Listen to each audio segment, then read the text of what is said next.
The Piper of Culloden. On a bold promontory whose base was laved by the waters of the German Ocean, stood Drumslie Castle. It was a plain, rambling, solid building of a nondescript style of architecture, and yet not out of keeping with the situation in which it was placed. Inland was a semicircular sweep of hills, rugged and barren in parts. In others, clothed with dense pine forests that seemed to be the abiding places of the spirits of gloom. Between the base of these hills and the castle was a wild stretch of moorland over which the sea birds wheeled in darkening flight, filling the air with their plaintive cries. It was a solitary place in summer, when the broad beams of the sun flung a golden light over the sepia-toned landscape. The drowsy hum of bees, the lowing of kine, the rustling of the marsh sedges, or the cry of birds were about the only sounds one heard. Occasionally a dust-stained pedestrian toiled his way amongst the scrunty heather coming from the hills to the sea, or vice versa. Or a rugged but picturesque shepherd roamed in dreamy indolence with his browsing flocks. Otherwise, all was solitude, a solitude that seemed to lie far, far beyond the fret of the passionate world. But it was also a meeting place for the wanton airs of heaven. And when the storm wind came across the German Ocean and swept the moorland, it was then a region of desolation, a fitting haunt for things weird and uncanny, and a fostering school for the wild stories and legends current in the district. Drumslie Castle was hoary with time, for it was built in a far-off age, and had had a strange and checkered career. But soon after the fatal fight of Culloden, it passed into the possession of the family of Linning for services rendered to the English government under the Duke of Cumberland. In connection with the castle was a considerable rent roll derived from property in and about the town, which nestled in a deep depression that sloped down to the sea 2 miles away. This town was a thriving, busy place, but owing to its situation in a hollow, it was entirely hidden from the moorland. A thin veil of smoke alone, indicating its presence to the traveller over the moor. A well-kept road that was carried along the edge of the cliffs connected the town and the castle, which at the time we are writing of was in possession of Sir Archibald Linning, a lineal descendant of the Sir John Linning who had fought under Cumberland at Culloden. Sir Archibald was not an old man. Indeed, he was some years under 50, but he was grizzled and careworn, with a look of pained anxiety in his face. He had married somewhat early in life, and his lady had borne him a goodly number of sons and daughters. But he had seen them taken from him one by one, nearly all by violent, mysterious, or sudden death, for a curse rested upon the house of Linning. Now we find Sir Archibald, old before his time, and a widower with only one daughter, Jessie.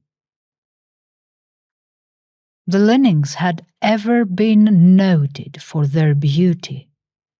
Tradition had it that an ugly woman or a misshapen man had never been known in the family, and certainly, as far as Jessie was concerned, this tradition appeared to receive verification. Cast in a mould that might, without exaggeration, be called perfection, and with a face full of that feminine softness and sweetness beloved of the old painters, she was a woman who would have tempted good St. Anthony himself to his fall. And allied to this physical perfection was a gentleness of disposition and a generous nature, open, frank, and honest. She had from her earliest years enjoyed the best of health, for the Linnings were famed for robustness no less than beauty, and now, having reached the age of 23, it appeared as if she was destined to long life and to become the founder of a new branch of the Linning family. On her, indeed, her father had set his last earthly hopes. To her he looked to perpetuate his race, and he had prayed with an earnestness begotten of wild despair that heaven would spare this girl, and that the curse, which had all but annihilated his people, might now end. For a considerable time she had been residing with some distant relatives in London, and while there had been introduced to Rowland Staffler, himself a doctor, and second son of the world-renowned surgeon, Sir Joseph Staffler. Almost at the first time of seeing each other, they fell in love, and in every way they seemed singularly fitted to journey together through life. When Sir Archibald heard of the love-making, he was truly glad, for though he had no personal acquaintance at that time with the Stafflers, he knew they were people beyond reproach, and no less renowned for their chivalry and honour than for their cleverness. Great was his joy, therefore, at the prospect of a union between his house and the Stafflers, as by it he hoped that his own house would be saved. For 6 months the course of the wooing ran on smoothly and happily, and at last Jessie returned to her home to make preparations for her marriage. Up to this period Sir Archibald had not seen his future son-in-law, but it was arranged that before the summer had waned, Rowland was to visit Drumslie Castle and be Sir Archibald's guest for at least a couple of months.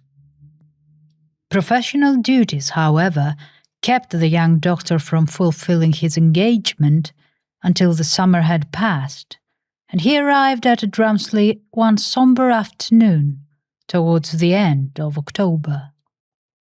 Had he been by nature prone to receive gloomy impressions from external objects, he could not have failed to be affected as he drove up to the ancient castle. For turn which way the eye would, there was not an atom of colour to relieve the monotint of grey.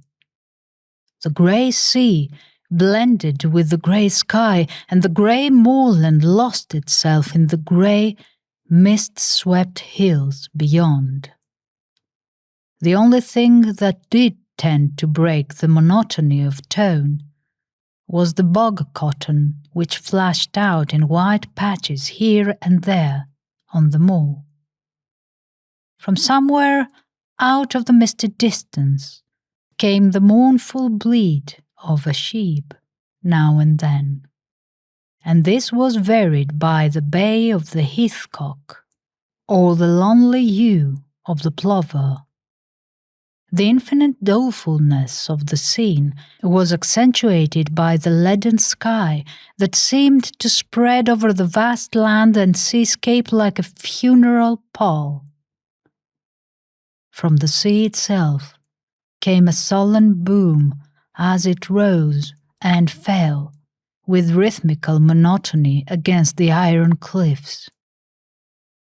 Sir Archibald met the doctor in the entrance hall, and taking both his hands, gave him a warm welcome, saying with a smile that had something of the sadness of the external landscape in it, "Right glad I am to see you, and I give you a treble welcome as my hoped-for son.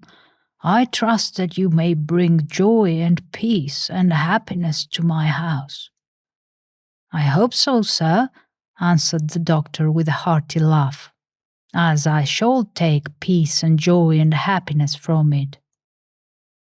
The latter part of this answer, as will be readily seen, was capable of being contorted into a meaning totally different to that intended by the speaker, and some such interpretation as this must have occurred to Sir Archibald, for he raised his shoulders with a shudder, and said mournfully, "Heaven forbid that you should take joy and happiness from my desolated home." Then, as if suddenly remembering himself, he laughed, and added quickly, "But come, I must not talk like this now. Jessie is eager to see you, and the servant will at once conduct you to your apartment, so that you may change your travelling dress, by which time dinner will be served." The doctor failed to notice in his host's face the settled gloom which was there. He was too full of thoughts of his lady love, and hastened to his room with a light heart. The days sped merrily with the young couple, who were too much absorbed in each other to interest themselves in anything else. Jessie, of course, was not ignorant of the curse which was said to rest upon her house, nor that she was the last prop of that house. But the prospect of joy in the near future caused her for the time to forget the sorrow and the pain of the past. Not so her father. He could not conceal his anxiety, lest even at the 11th hour his new-born hopes should be blighted as they had ever been blighted throughout his life.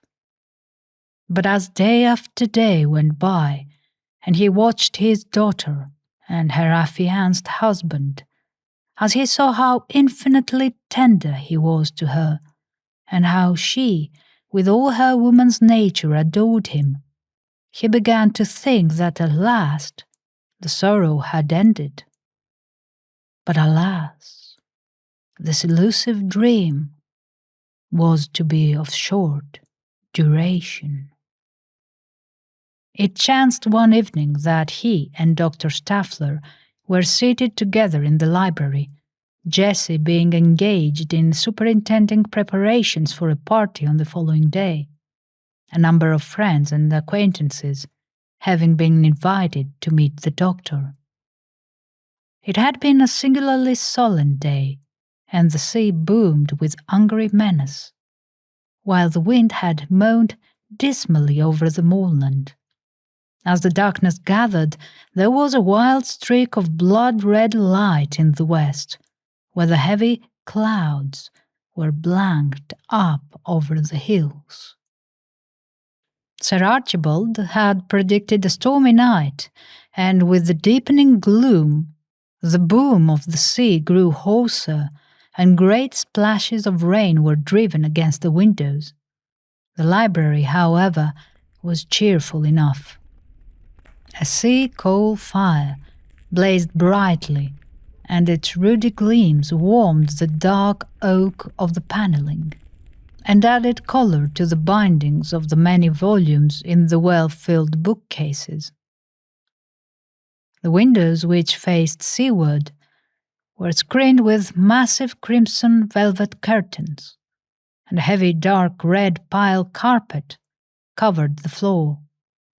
Outside, the storm had gathered in a fury, and blowing in from the ocean, the wind brought squalls of hail and rain that beat with extraordinary force against the window.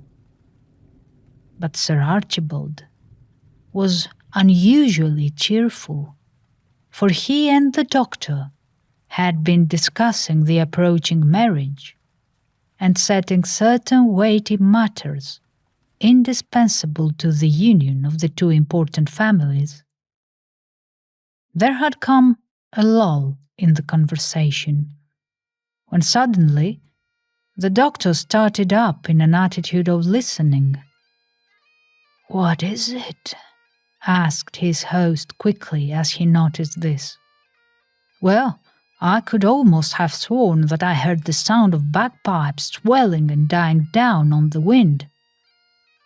With a cry that was a wail of abject despair, Sir Archibald sank back in his chair. His chin fell on his breast, and his face assumed a hue that was literally ashen in its tone. Thinking that he had been seized with a fit of apoplexy, the doctor sprang to him, grasped his wrist to feel the pulse, and in a voice of anxiety asked him what was the matter. "The bagpipes! The bagpipes!" gasped Sir Archibald, whilst his eyes had a wild, staring expression in them.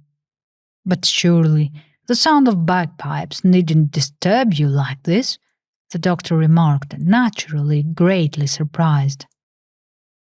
"It's the piper of Culloden," gasped Sir Archibald hoarsely. "Well, really, sir, this requires some explanation," said the doctor with a puzzled air. "You shall have it. You shall have it," groaned the afflicted man as he covered his face with his hands and shuddered visibly. "But go to your seat. Go to your seat." Dr. Staffler went back to his chair, and for some minutes there was silence in the room. And then could be heard, coming and going with the wind, the sound of bagpipes, now wailing plaintively, now swelling to a wall-like pibroch, and anon scruffing fiercely. And yet there was something unnatural in the sounds. It is difficult to say in what way this made itself manifest, but that it did so was proved by the doctor saying rather to himself than as if speaking to his companion, "There is something awfully weird about that music." "My God, yes!" exclaimed Sir Archibald, clasping his hands in an agony of despair. "Awfully weird, because it means death to a member of my house." The doctor looked incredulous and even smiled, for he was utterly without superstition.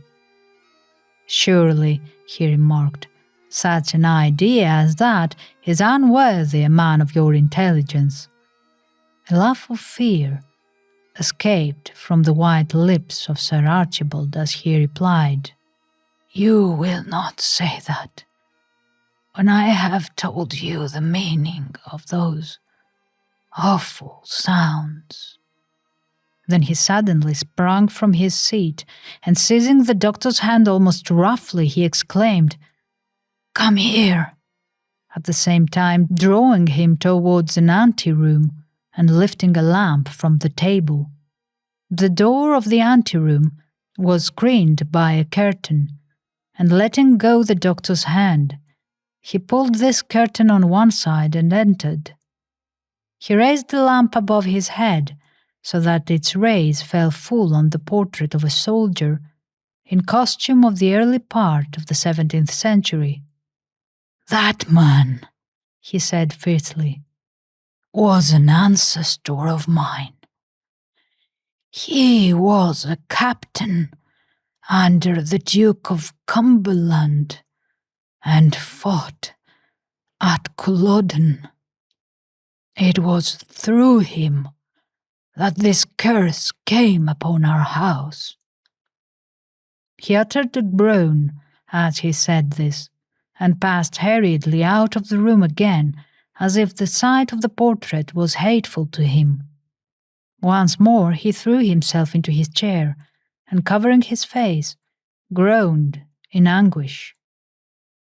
The doctor who had followed him began seriously to think that his host was not in his right mind, and he said persuasively, "Perhaps I had better summon some of the servants who will assist you to your bedroom, where I will visit you, and if you will permit me, I will prescribe something that will have the effect of soothing your nerves." Sir Archibald looked up. His face was haggard and ghastly.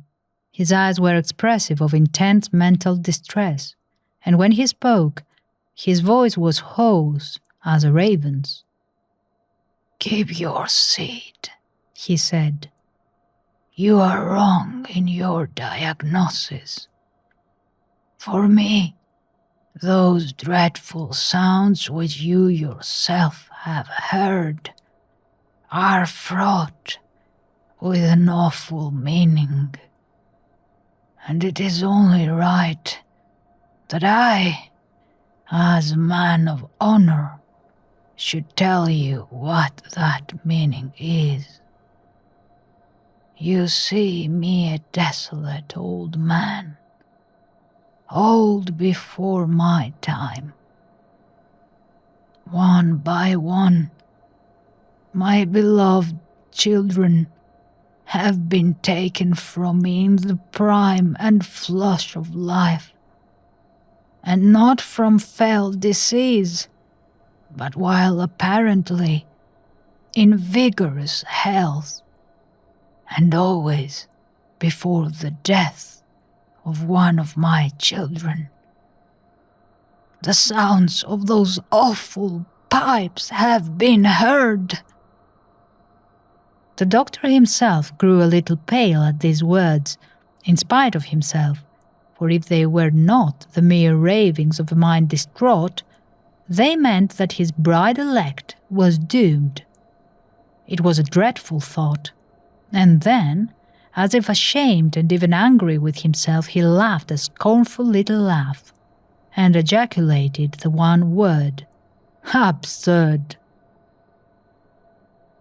"You are sceptical," said Sir Archibald in the same hollow tone.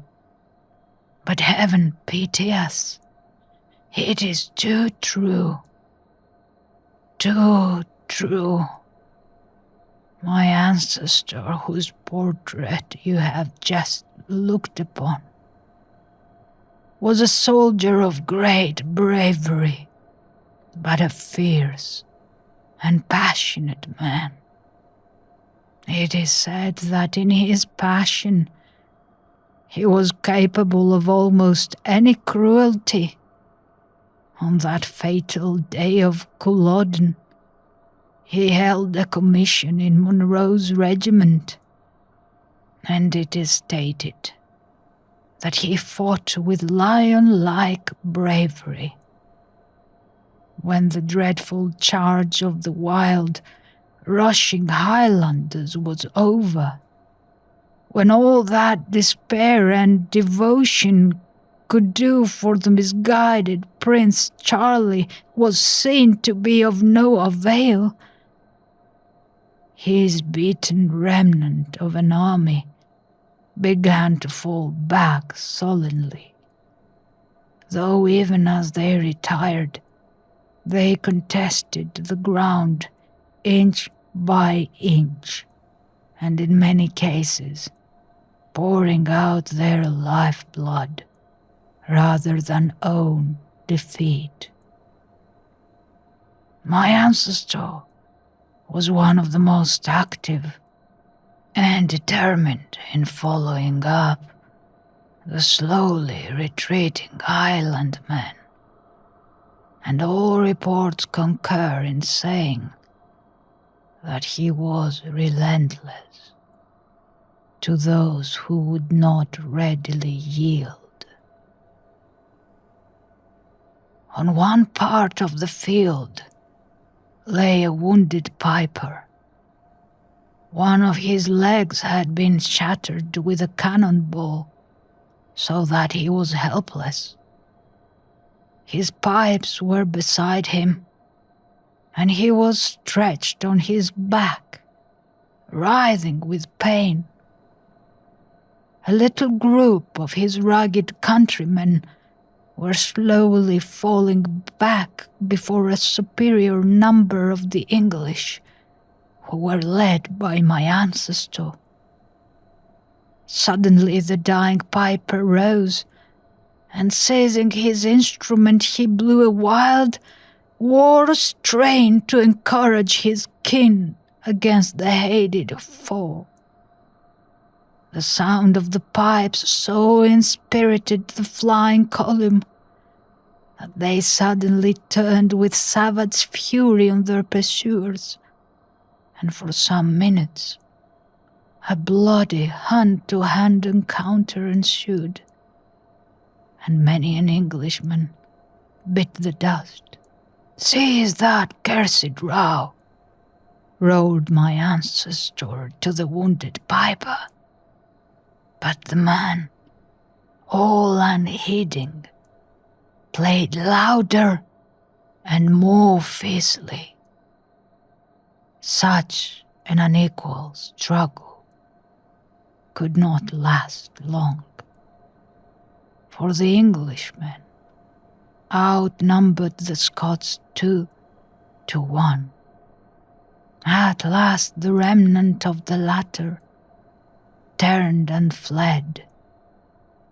Then, wild with passion, as he saw how many of his men had fallen in that short scrimmage that had been brought about by the pibroch of the wounded piper, my ancestor rushed upon him, and crying out, "Thou accursed fool!"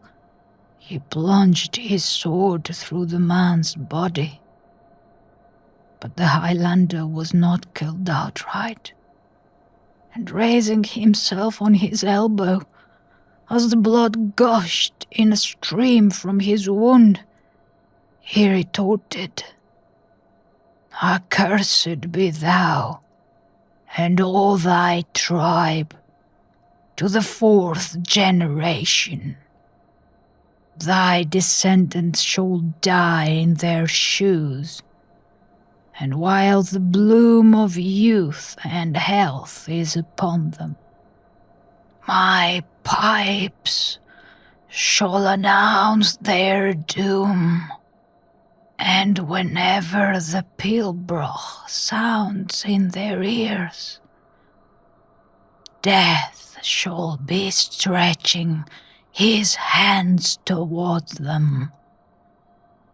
Again I say accursed, thrice accursed be thou and thine, and thy descendants, to the 4th generation.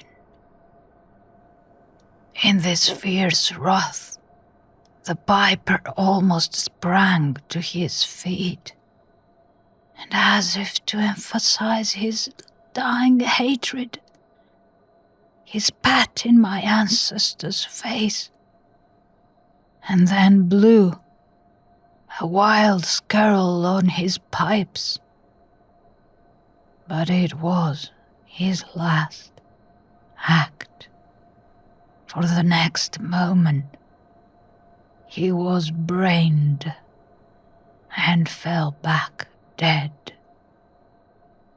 And then my ancestor hacked the offending pipes to pieces with his sword.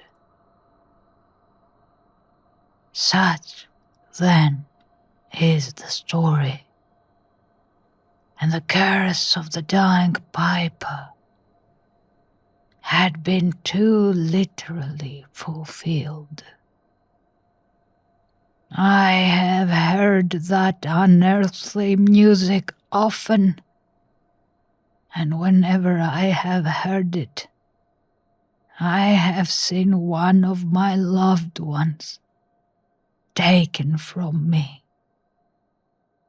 Sir Archibald had told this strange story in a quick, jerky, nervous way. His eyes depicted terror, and his face was like the face of a corpse. Dr. Staffler was naturally much affected, although he did not attach any serious importance to what he had heard. Or rather, it should be said, he tried not to do so. But in spite of himself, an uneasy feeling forced itself upon him. There was no mistake about his having heard the pipes, but he asked himself whether his ears had not been befooled, or, if that was not the case, whether the music he had heard had not been played by a living man. He succeeded in persuading his host to go to bed, where he administered to him a sleeping draught, and the next morning when Sir Archibald arose, he was much refreshed, although gloomy and despondent. A fortnight passed, and Dr. Staffler began to laugh at the fears he had allowed to take possession of him on that stormy night, when he had heard the so-called Piper of Culloden. Jessie had not been told of the incident, and the young couple were very happy in their love. The doctor was proud of his affianced wife, and was never tired of praising her beauty, for beautiful she was, and to his eyes her beauty was without parallel. But while the young people were thus dreaming their dreams of future joy and happiness, Sir Archibald was filled with nervous anxiety, so that his haggard face had become still more haggard. He could not forget the warning, but what he hoped and prayed was that the warning might be meant for himself, not for his child. He was a worn man, to whom life had proved very bitter, and he would have no difficulty in yielding it up. But it was torture to him to think that his idolized child was doomed. She was so beautiful, so full of health and hope, and so supremely happy at the prospect of becoming the wife of the man she worshipped. It wanted now but 3 weeks to the marriage, which was to take place in London, and the doctor, Sir Archibald, and his daughter were to leave for the south in the course of a few days. Jessie was in high spirits and busy with preparations for her departure from her home and for her marriage. Once again, the doctor and his host were alone in the library. It was a beautiful night, calm, cold, and clear. The stars in frosty splendor burned, and a nearly full moon silvered the sleeping sea. Sir Archibald drew back the curtain from the window in order that the doctor might gaze upon the superb scene that, while beautiful, looked almost unearthly under the moonlight. Suddenly, there arose on the gentle air that came in from the sea the sound of bagpipes. Not a fierce pibroch this time, but a low, plaintive, melancholy wail that seemed to be softened and subdued by distance. So faint were the sounds. Sir Archibald let the curtain fall, and staggering backwards to his chair, he gasped, "The pipes! The pipes!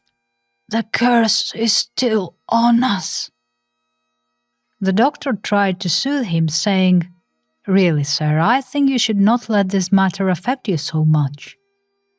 Sir Archibald turned his eyes upon the doctor with a look of despair and reproach, but he made no response. Then he sank back in his chair and seemed to be wrapped in a gloomy thought.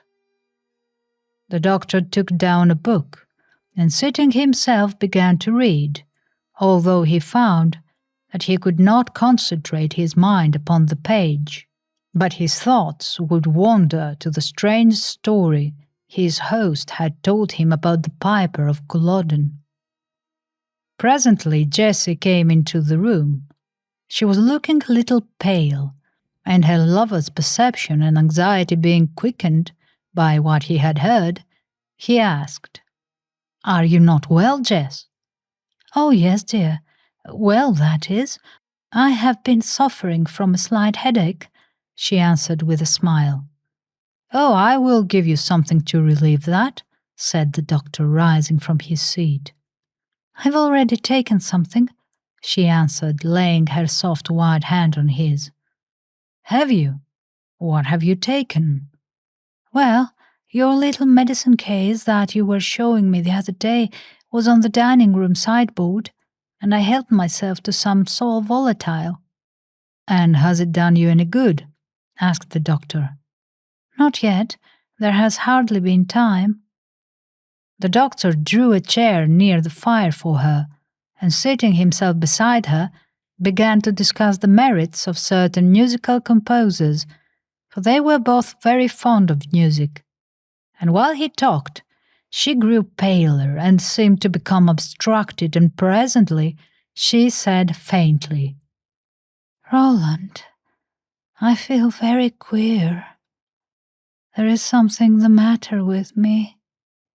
With those words, Sir Archibald uttered a cry of woe and swooned away. The servants were summoned, and he was put to bed, and in wild alarm the doctor plied his sweetheart with questions as to her symptoms. "I have a strange numbness of the lips," she answered, "and I feel pain." That statement made him turn giddy and almost reel, for the distinct and characteristic symptom, numbness of the lips, pointed to poisoning with aconite, of which he knew he had a small vial in his case. He rushed into the dining room, examined the case, and found that the aconite bottle was half empty. By mistake, the poor girl had taken the poison for the sal volatile. Gradually she grew worse, and servants were started off post haste to obtain the services of other doctors. And all through that dreadful night, Roland Staffler, almost distracted with grief, did everything that human skill and science could suggest, in conjunction with colleagues from far and near. But all was of no avail. The dreadful poison had got too firm a hold, and as the eastern light of morn spread itself over the still sleeping sea. The beautiful Jessie Linning, in a fit of wild delirium, passed into the land of shadows. Crushed into the very dust, with an unutterable sorrow, the poor young doctor bowed his head over the body of her he had loved so well, and felt that henceforth his life must be a broken life, a life of gloom. He had at first brought joy and peace and happiness to that accursed place, but now, alas, through inadvertence, he had taken peace and joy and happiness away, in a different sense from what he had hoped for. Sir Archibald Linning never recovered from the blow, but 3 months afterwards he followed his daughter to the grave. And the night before he died, the wailing music of the pipes of the Piper of Culloden came breathing over the sea. The curse has been truly fulfilled. The last of the Linnings is extinct. Drumslie Castle has fallen into ruthless ruin. The owl hoots through its silent chambers, and the ravens build their nests in the adjoining trees. Roland Staffler has gained eminence in his profession, and his name is known far and wide as scientific man. But since that fatal night, when Jessie Linning, his affianced bride, was poisoned at Drumslie Castle, he has never been known to smile. His life has indeed been a broken life, through that curse uttered long ago by the dying Piper of Culloden. And that was today's story, written by Joyce Emerson Murdoch, read by Naya Nomiku. Thank you for being here.